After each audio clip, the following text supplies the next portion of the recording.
Jim Arthur, President of Cummins Westport, please come on out. Jim, I'm going to ask you to get us started. Thanks for being here.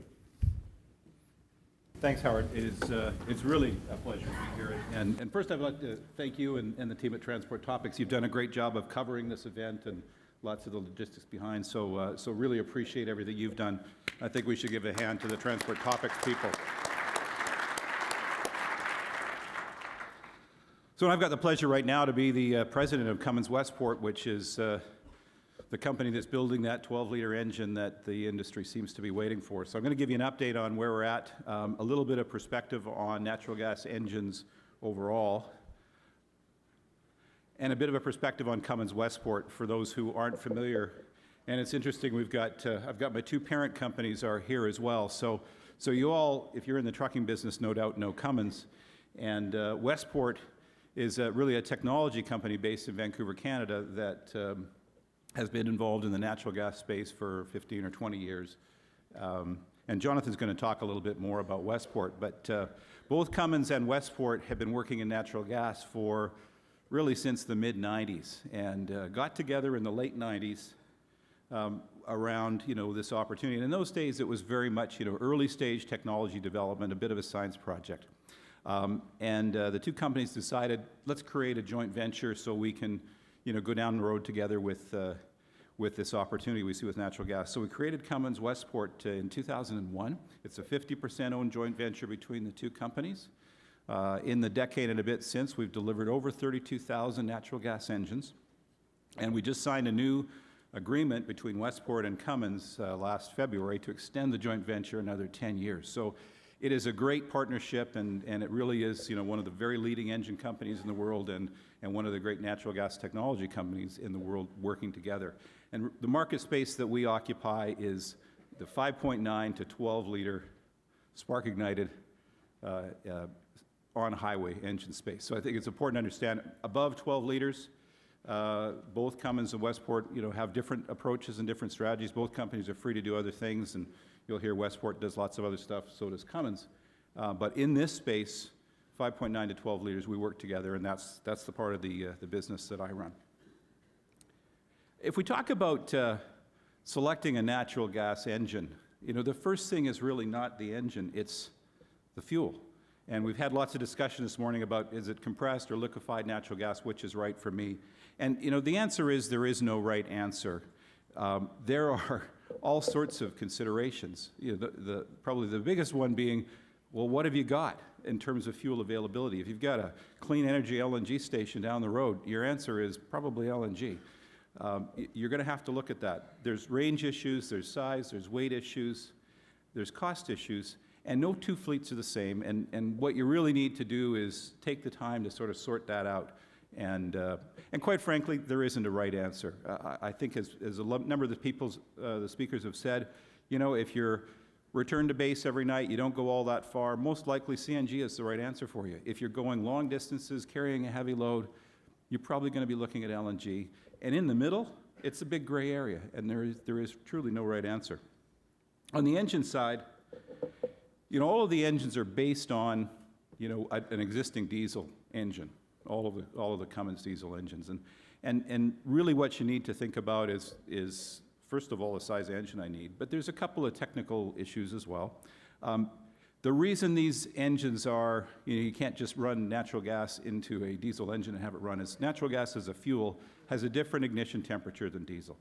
So it's about twice as high, twice as many degrees. So in a diesel engine, as you all know, you put in air and diesel, you compress it, it heats up, the diesel lights off, and you've got your combustion. When you put natural gas into a diesel engine and you compress it, and you don't do anything else, there's not enough heat to spark off that natural gas and create combustion.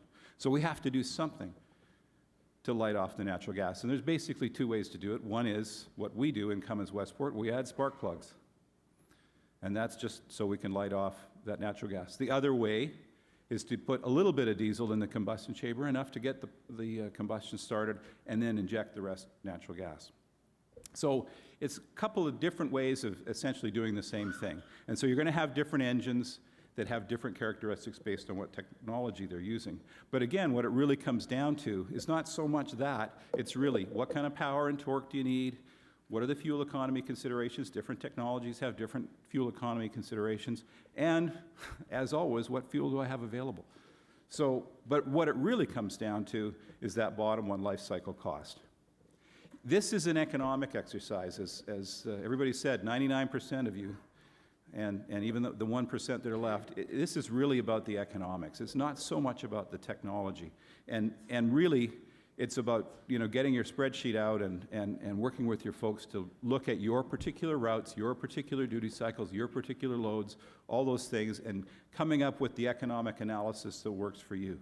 And this is the kind of thing, we talk to customers all the time about it. There's some big money on the table. In most cases. In some cases, there's huge amounts. In other cases, there's just not. But let's just take a quick example here. And this is only an example. You buy a truck, and that truck might run 800,000 miles over its life, which means it's going to go through 130, 140, 150,000 gallons of fuel, or $500,000, $600,000 worth of fuel. So the fuel is really the big component here. The truck, depending on what you buy and all that kind of stuff, the truck could be $100,000, $110,000. So when you really look at, in the diesel world today, over that life cycle, fuel is typically more than 80% of the cost. In this case, 84, we see people where it's 90% of their cost. So it's really about the fuel. In natural gas, this is sort of a typical example. We may get a little bit less fuel economy with our spark-ignited engine, so you use a bit more fuel, but it's cheaper, so we often see customers that will save, $150,000 or more. On the other hand, the truck tends to be a bit more, or a lot more, and there may be some other costs. Maybe you have to drive a little bit out of your way to get to a station versus the diesel station, right across the street. So, but we often see customers that over life cycle are going to save $100,000 or more. And, it's pretty significant. 10, 12, 15 cents a mile is not common. We have some customers, they maybe drive a little farther, they maybe use a little more fuel, they maybe get a better fuel price contract. And you can see there's a huge multiplier. In this case, this example, this customer was saving $250,000, $50,000 a year, bottom line from using a natural gas truck. But the real key thing is, every one of these little variables is unique to your fleet, and every fleet is different. So I think all we can tell you as the manufacturers is you got to do your homework and talk to people like the Clean Energies of the world and people that know what they're talking about, and get your spreadsheet out and really look at this, because it's an economic decision that you're making. Let's move on to the engine technology. So this is the technology we use in Cummins Westport. As I mentioned, spark plugs added to light off the fuel. And then we have this thing that it was not created by the marketing department, I'll tell you that, stoichiometric combustion with cooled exhaust gas recirculation. What's that all about? Let me tell you, stoichiometric combustion is it's a chemical term for we're getting perfect combustion. In other words, you have exactly the right amount of oxygen for the amount of fuel you have in the combustion chamber, so that when combustion happens, you don't have any of either left. You've burned all the fuel, you've also consumed all the oxygen. Oxygen is the enemy. If you have too much oxygen in that combustion, it combines with nitrogen to create nitrogen oxides, NOx, which is what causes smog, and that's the bad stuff. So you don't want to have more oxygen than you need. So we manage the amount of air that goes in the engine, and then to make up the rest of the room in the power cylinder, we throw exhaust gas back in. We cool it off and we recirculate it back in. It doesn't have oxygen in it. So we end up with the exact right amount of oxygen for the amount of fuel. And what that does is really reduce the amount of NOx that comes out of the engine. And then the magic of that is now we can use a three-way catalyst for aftertreatment. We don't have to use a DPF and SCR and DEF fluid and all that kind of stuff. We just have a simple catalyst, it's like the muffler on your car. No maintenance, and that's one of the things people really like about this engine. So that's as much as you need to know about the technology. It does run on either compressed or liquefied natural gas. We don't have a preference. In fact, the engine always runs on compressed natural gas. You store it on the truck in either liquefied or compressed form. But when it's liquefied, when it goes from the tank to the engine, you vaporize it and turn it into CNG effectively. And this is our workhorse engine we've had out since 2007. 9-liter engine, ISLG, it's inline 6, spark ignited, 3-way catalyst, 1,000 pound-feet of torque. Now, it is made by Cummins, right in the Rocky Mount engine plant where they build all the ISL diesels and all sorts of diesel engines and for marine and power and all that kind of stuff. And we've got 17,000 of these engines in service today. So it's been a great engine. And I'm going to give you a little bit of a history. Well, first I'll tell you, it's available today in trucks by all of the gentlemen that'll be to my left here in a few moments. We've got great availability of this engine in a number of Class 8 trucks. But to give a perspective on where this might be going, I'd like to look sort of backwards. So this bar chart here is the number of engines we've sold in transit buses since we formed the joint venture in 2001. So today there's about 8,500 transit buses powered by our engines in North America. There's another 6,000 or 7,000 that were powered by previous generation Cummins engines. So today, about 20% of all the transit buses that are running in North America are powered by our engine or a previous version of it. And about 20% of the buses that are purchased every year use our technology. So we've achieved a meaningful penetration in that segment. And quite frankly, we think that there's opportunity to grow more because the transit properties are seeing the same kind of economic benefits as you are by switching to natural gas. So we've seen a lot of bus properties recently, start to look hard at natural gas. But that's transit. We did do some medium-duty trucks, a couple of hundred a year, up until 2009. We really chose not to certify our old, what was called a C-Gas Plus, an 8.3 engine. We didn't spend the money to certify that to 2010 standard, because at that time, for 200 engines a year, you just couldn't make it work. So we didn't do it. We got out of that business. We sell also school buses, coaches, shuttle buses, things like that. That's been a modest business for us. But the interesting story is the trash trucks, the refuse. So we started selling those really in volume in 2008. We've now got 6,500 or so on the road. But what's interesting is we're now at the point where we're selling almost half of the refuse trucks that are bought each year have our engine. And some of the leading companies, the Waste Management, Republic Services, people like that, have made a major commitment, and they're basically buying just natural gas trucks right now. So what's happened in a very short period of time is we had that combination of an engine that really worked well in their application, had the right power, had a lot of good things. They love not having a DPF and an SCR on their engine. And so in a relatively short time, we've grown, and we're now half of the business. And so the question will be, well, what happens in truck? Because here's where we are today in truck. The last little piece is our 9-liter engine that's being used in trucking type applications. We got a little over a couple of thousand of those, and Jonathan's got another 1,000 or 2 of the heavy duties. So there's 3,000 or 4,000 trucks out there out of 3 million. So it's a tiny, tiny penetration. But we have had customers who've gone out, early adopters. They've put these engines in their trucks, and they're running them, and they're making a real good saving out of it. But it's still real early days. It's growing like crazy. If I just pull those red lines out, and that's through third quarter, you can see the kind of growth path we've been on. And that's with a 9-liter engine that, quite frankly, is a little bit less power than you might want if you're in heavy-duty trucking. In spite of that, it's growing really, really well.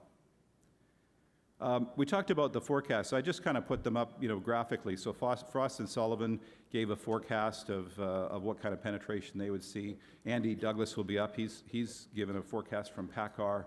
The National Petroleum Council, this is a group that reports into the Department of Energy, did a big study for Energy Secretary Chu on future fuel use, and they had a point of view of 8 or 10% in the next few years. And then most recently, ACT Research, and I believe you have this in your packages, they were even a bit more bullish on penetration. So, but everybody's saying, hey, over the next few years, we're going to see natural gas take 6, 8, 10, 12% of the heavy-duty trucking market. And then what's interesting is if you look at the longer-term forecasts out to 2030, 2050, what the MPC and ACT Research really talk about it being really half of the business. And while no one can predict the future, what I find interesting is you don't see a lot of studies that are saying this isn't going to happen. Everybody seems to agree that all of the things are lining up between fuel availability, the emergence of this incredible resource that we have in the natural gas domestically, the engine and vehicle technology. It's all coming together, and stations are being built and so on. So now we just need folks like you to step on board. One of the things that we hope will help accelerate this is our new engine, the 12-liter natural gas engine, the ISX-12G. So it uses the same basic technology as the ISLG. It's an inline-six spark-ignited three-way catalyst, but it has a couple of things that are of interest to truckers. A 4-valve cylinder head, so the 9-liter only has a 2-valve. When you got spark plugs, you don't have as much room, but we got more real estate with a bigger engine, so it's a true 4-valve head, more reliable. It's got an engine brake. The ISLG does not have an engine brake, so we now have an engine brake. It's available with manual transmissions, which we don't have on ISLG today, as well as automatics, and AMTs will come down the road a bit. And it's 400 horsepower, 1,450 pound-feet of torque. And it's made in the same engine plant as the ISX-12 and the ISX-15 diesels in Jamestown. So this engine will be launched next year, and let me give you a little bit of detail on that, because I know there's questions on it. We're in the final stages of validation, certification, all that kind of stuff, and then working on all of the production planning. So we'll be building some engines in first quarter as final quality validation type engines. We'll start in limited production in the spring. And the way we tend to do this is you start out at a slow walk and make sure that all your suppliers are in the right place, your production processes are right, your OEMs have their stuff already. So we'll build limited quantities for a few months. And then we'll hit full production, in the late summer time frame, and we would hope to be able to supply lots and lots of engines in 2013. Okay, and by the way, availability is great. We've had great participation from our launch partners, and a bunch of those trucks, I think 4 out of the 5 pictures were from show trucks that were at the Mid-America Truck Show last year, and I think this year, if you go to Mid-America, you're going to see a lot more show trucks on the floor with the ISX-12G engine. And that's one of the things that we're really, really proud of and pleased with Cummins Westport. We've been really the ubiquitous engine in the 9, and we would hope in the 12-liter space. So today, every major truck manufacturer, with the exception of Western Star, has our engine involved. All of the major refuse truck makers use our engines. All of the major transit bus makers use our engines. And 2 out of the 3 school bus companies use our engines. So we really have a broad base and a lot of experience with this engine. And both the 9 and the 12 are great engines, and we're real pleased with them. The last thing I'll leave you with is, so we used to only have one choice. Now we're going to add a second one. And we just announced a couple of months ago the baby brother, so the 6.7-liter version of our same CWI spark-ignited technology. So that'll be available in 2015. And what's, I think, important about this picture is if you know the Cummins product line, Cummins has 4 engines that they offer in North America, 6.7, the 9, the 12, and the 15. And in our space, that 5.9 to 12-liter space, every one of the Cummins engines that they build will have a natural gas variant and a natural gas offering. So it's a pretty significant commitment, and I know these guys are going to talk about the 15-liter space here in a moment. So I will leave it with that. Look forward to your questions and very much appreciate your time.